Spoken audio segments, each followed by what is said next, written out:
nó đang chụp như nữa nó đủ lo nà này dị đi của giờ ta tọ của phải trong hết cỡ nữa tôi muốn thay cái giờ cho cái sai sai và lò lại chạm cái nu nhẹ nhẹ nhẹ theo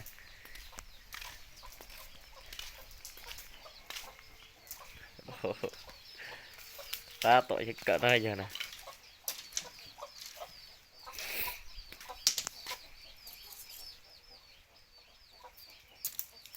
tôi nói giờ thay cơ của thay con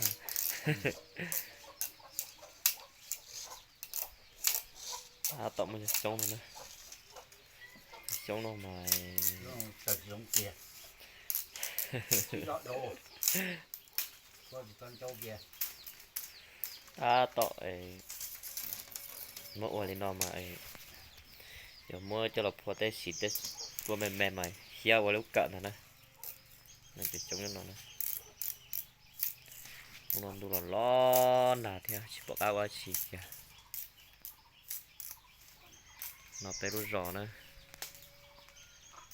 thì cho lòng nó chỉ là chỉ bỏ chỉ là nho chế hết cỡ xí nữa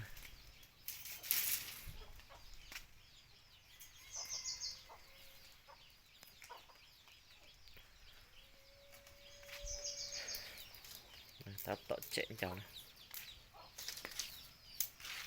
ok tao chờ lũ nhá cơ Ê luôn số đó. tại lũ xưa đó Thế ông này thế à. Chạy cho cái chi năng tàu không này.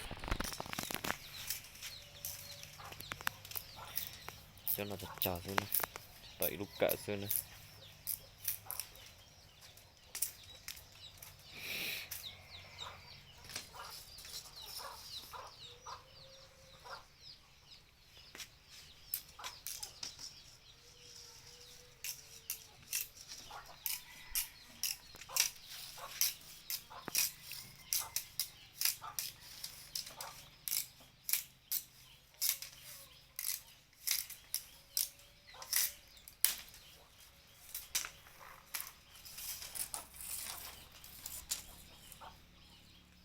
ta tọt chạy nó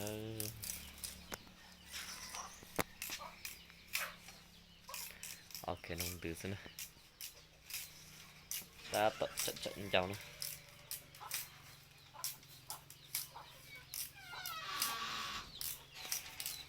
nó nhập bò nè thay con nó bò nè Thế có một mùa mà. Chăm mong ta. Một tàu cứ hành nó. Mua à.